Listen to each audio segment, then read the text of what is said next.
Assalamualaikum warahmatullahi wabarakatuh. Salam, Om Swastiastu, Namo Buddhaya, salam kebajikan. Perkenalkan, nama saya Natalia Nur Aisyah, NIM 2003 31100040. Wabarakatuh. Perkenalkan, nama saya RB Ilman Naulin. Saya dari NIM 200 331 100 017. Nama saya Jiana Eva Syakira, NIM 015. Kami dari kelompok 5 membahas ejaan dan diksi dalam bahasa. Fungsi ejaan adalah untuk menunjang pembakuan tata bahasa Indonesia, baik kaitannya dengan kosakata maupun dengan peristilahan. Ejaan sangat penting dan perlu untuk diprioritaskan. Fungsi ejaan secara khusus: 1. Sebagai landasan pembakuan tata bahasa, 2. Sebagai landasan pembakuan kosakata dan peristilahan, 3. Sebagai alat penyaring dari masuknya unsur-unsur bahasa lain, baik secara kosakata maupun istilah ke dalam bahasa Indonesia. Kaidah penggunaan ejaan dalam tulisan ada 5. Yang pertama, penulisan kata ulang. Yang kedua, gabungan kata. Yang ketiga, penulisan kata depan. Yang keempat, penulisan partikel. Dan yang kelima, penulisan angka dan bilangan. Yang pertama, penulisan kata ulang dengan menggunakan tanda hubung. Kata ulang ditulis dengan menggunakan tanda hubung di antara unsur-unsurnya, misalnya anak, anak, anak, anak. Kemudian kupu-kupu dan sayur-mayur. 2. Kata ulang ditulis serangkai dengan awalan atau akhiran, misalnya berhati-hati, perundang-undangan. 3. Pengulangan kata majemuk berupa kata benda pada umumnya dilakukan dengan mengulang unsur pertama, misalnya rumah, rumah makan, surat-surat kabar, kereta-kereta api. Kedua, gabungan kata. Gabungan kata ada 3. Pertama, gabungan kata mesti ditulis terpisah jika gabungan kata tersebut merupakan kata majemuk atau istilah khusus. Misalnya, orang tua, anak kucing, nikah siri. 2. Gabungan kata yang berpotensi menimbulkan salah persepsi mesti ditulis dengan menggunakan tanda hubung. Misalnya, anak, tanda hubung istri, pejabat itu tengah diperiksa oleh pihak kepolisian. Nah, anak tanda hubung istri maksudnya anak dan istri. 3. Jika imbuhan yang dibubuhkan adalah awalan akhiran, maka gabungan kata harus ditulis secara serangkai. 2 imbuhan sekaligus, misalnya kau harus memperjuangkan semua perbuatanmu di hadapan pengadilan. Nah, gabungan kata berhimbuan awalan akhiran itu mempertanggungjawabkan. Untuk imbuhannya yaitu mempertanggungjawabkan. Untuk gabungan katanya tanggung jawab. 3.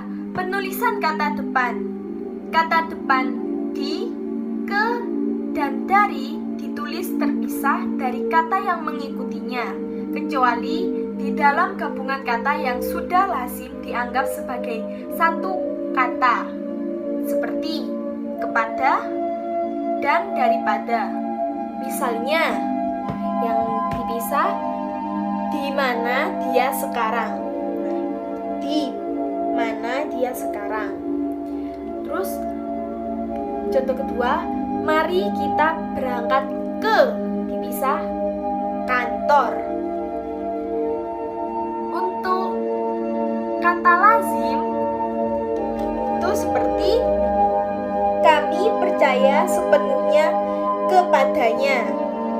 Kepadanya digabung. Keempat, penulisan partikel. Penulisan partikel ada 3. 1. Partikel lah dan K ditulis serangkai. Contohnya, tutuplah pintu itu. Tutup samalah digabung. 2. Penulisan partikel pun ditulis serangkai. Contohnya, maupun.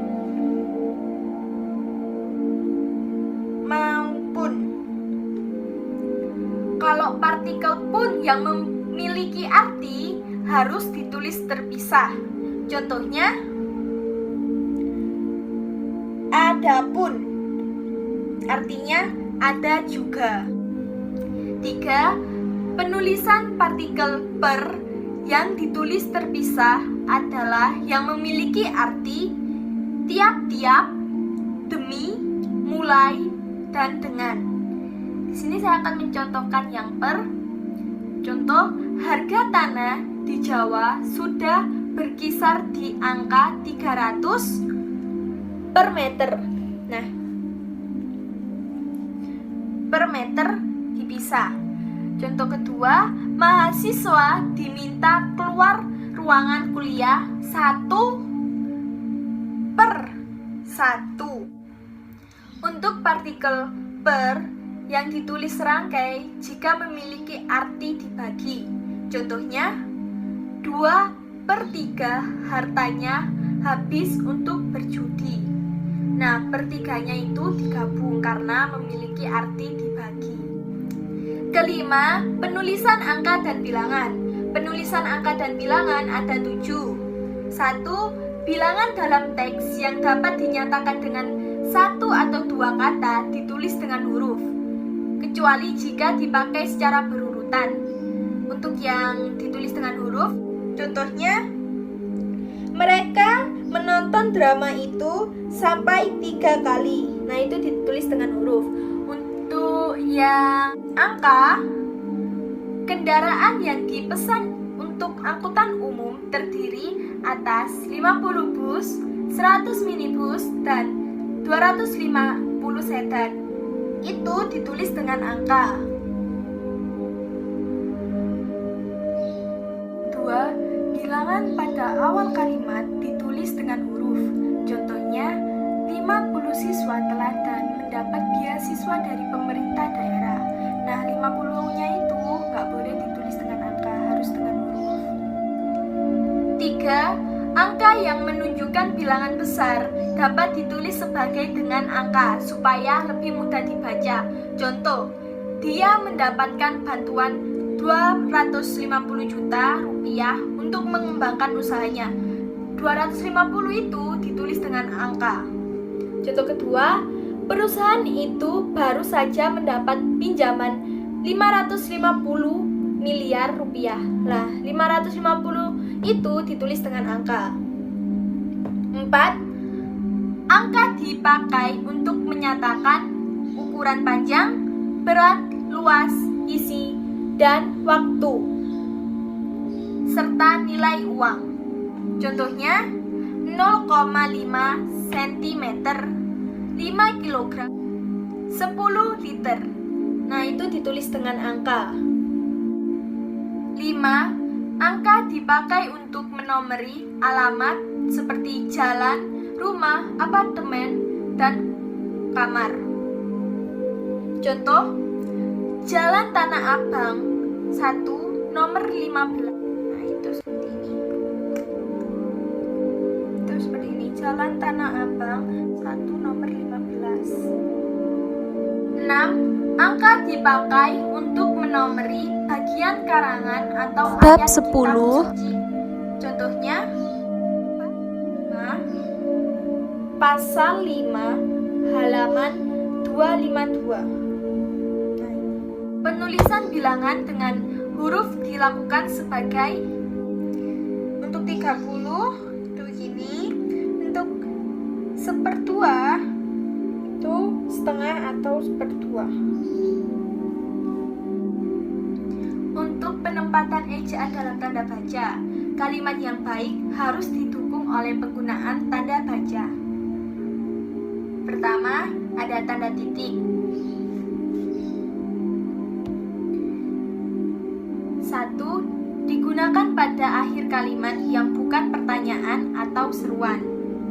Contoh, saya tinggal di Mojokerto.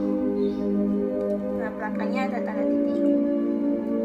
Kemudian, 2.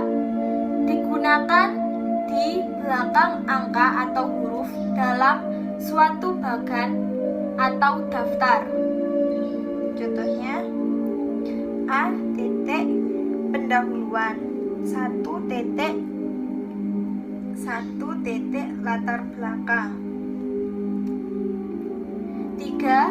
Digunakan untuk memisah angka, jam, waktu, dan detik. Contoh, ia berjalan selama 3 jam 15 menit 12 detik.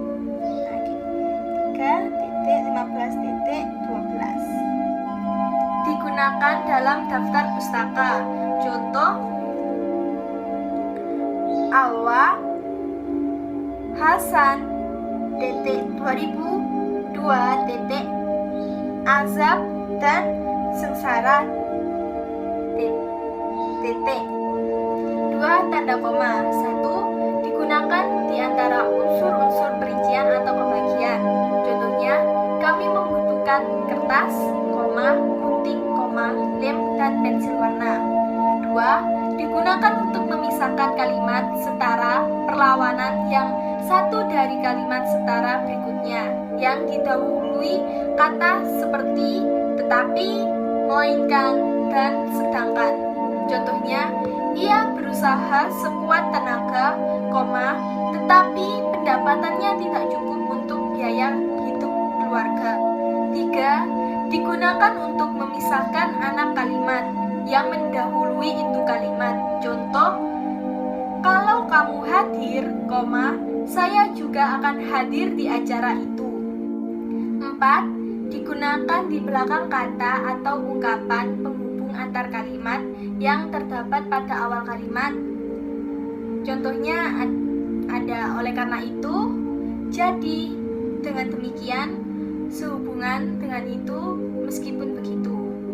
Contohnya, Yani sangat rajin dan pandai. Oleh karena itu, dia memperoleh beasiswa belajar di Prancis. 5. Digunakan untuk memisahkan kata seru seperti oh, ya, wah, aduh, atau kata sapaan seperti bu, bapak, di, mas, dan lain-lain. Contohnya, mau pesan apa, Bu? Nah, mau pesan apa, Bu. Digunakan untuk memisahkan petikan langsung dari bagian kalimat. Contohnya, Doni gembira sekali, kata Rudi. 7. Digunakan untuk memisahkan nama belakang dan depan dalam daftar pustaka. 8. Digunakan di antara nama gelar yang mengikuti untuk membedakan singkatan nama diri. 9. Digunakan untuk angka desimal atau pecahan sen. 3. Tanda titik koma. Digunakan untuk mengakhiri pernyataan perincian dalam kalimat yang berupa frasa atau kelompok kata. Contohnya, berkewarganegaraan Indonesia, belakangnya ada titik koma. 2. Digunakan untuk memisahkan dua kalimat setara atau lebih apabila unsur-unsur tiap bagian itu dipisah oleh tanda baca dan tanda hubung. Contohnya, ibu membeli buku, pensil, dan tinta, titik koma, baju, celana, dan kaos, titik koma, pisang, apel, dan jeruk. 4. Tanda titik 2. 1. Digunakan pada akhir suatu pernyataan lengkap yang diikuti rangkaian. Contohnya, anak-anak yang menjadi korban banjir memerlukan peralatan tulis. Titik 2. Buku tulis, buku paket, pulpoin, dan pensil. 2. digunakan sebagai kata atau ungkapan yang memerlukan perincian. Contohnya, tempat (2), ruang sidang, hari (2), Selasa, 28 Maret 2013. 3. Dapat digunakan dalam naskah drama sebuah kata yang menunjukkan pelaku dalam percakapan. Contoh, Ibu (2) bawa buku ini, Nak. 5. Tanda hubung digunakan untuk menyambung suku-suku kata yang terpisah oleh pergantian baris. 2. Digunakan untuk menyambung unsur kata ulang. 3. Digunakan untuk menyambung tanggal atau kata yang dieja. 4. Digunakan untuk merangkai dengan kata berikutnya yang dimulai dengan huruf kapital. 6. Tanda tanya. 1. Digunakan pada akhiran kalimat tanya. 2. Digunakan untuk menyatakan bagian kalimat yang disangsikan atau yang kurang dapat dibuktikan kebenarannya. 7. Tanda seru digunakan untuk mengakhiri ungkapan atau pernyataan berupa seruan atau perintah. 8. Tanda petik. 1. Digunakan untuk mengapit petikan langsung yang berawal dari pembicaraan, naskah, atau bahan penulis lainnya. 2. Digunakan untuk mengapit judul puisi, karangan, atau bab buku yang digunakan dalam kalimat. 3. Digunakan untuk mengapit istilah atau kata yang mempunyai arti khusus. 9. Tanda petik tunggal digunakan untuk mengapit petikan yang terdapat dalam petikan lain. 10. Tanda kurung digunakan untuk mengapit tambahan keterangan atau penjelasan. 11. Tanda garis miring digunakan dalam nomor surat, nomor pada alamat, dan penandaan masa tahun atau tahun ajaran. 11. Tanda garis miring digunakan dalam nomor surat, nomor pada alamat, dan penandaan masa tahun atau tahun ajaran. Kata adalah satuan bentuk terkecil dari kalimat yang dapat terdiri sendiri dan mempunyai makna. Kata-kata yang dibentuk dengan menggabungkan huruf atau menggabungkan morfem dan baru diakui sebagai kata bila gabungan tersebut mempunyai makna. Bentuk kata ada dua, yaitu 1. Kata bermorfem tunggal atau kata dasar. 2. Kata bermorfem banyak atau kata berimbuhan. Kata dibagi menjadi 5. 1. Verba atau kata kerja, kata yang menyatakan perbuatan, tindakan, proses, dan keadaan yang bukan merupakan sifat atau kualitas. 2. Adjektiva atau kata sifat, kata yang berfungsi sebagai atribut sifat bagi nomina atau orang, benda, atau binatang. 3. Adverbia atau kata keterangan. Adverbia adalah kata yang menerangkan verba, adjektiva, nomina, adverbial lain, fase profesional, dan juga seluruh kalimat. Benda atau nomina, kata benda disebut juga nomina, adalah kata yang mencakup pada suatu benda, baik yang bersifat konkret maupun abstrak. Kata tugas. Kata tugas bukan nama jenis kata, melainkan kata kumpulan kata dan partikel. Kata tugas ada 5, yaitu 1. Kata depan, kata sambung, kata seru, kata sandang, partikel penegas. Diksi adalah pilihan kata. Maksudnya, kita memilih kata yang tepat untuk menyatakan sesuatu. Pilihan kata merupakan satu unsur yang penting, baik dalam dunia karang-mengarang maupun dalam dunia tutur setiap hari. Dalam pemilihan kata yang setepat-tepatnya untuk menyatakan suatu maksud, kita dapat lari dari kamus. Kata pembentukan dari luar melalui proses serapan. Pembentukan dari dalam bahasa Indonesia melalui dasar kata yang sudah ada. 1. Kesalahan pembentukan dan pemilihan kata. 2. Definisi. 3. Kata serapan. 4. Analogi. 5. Anomali.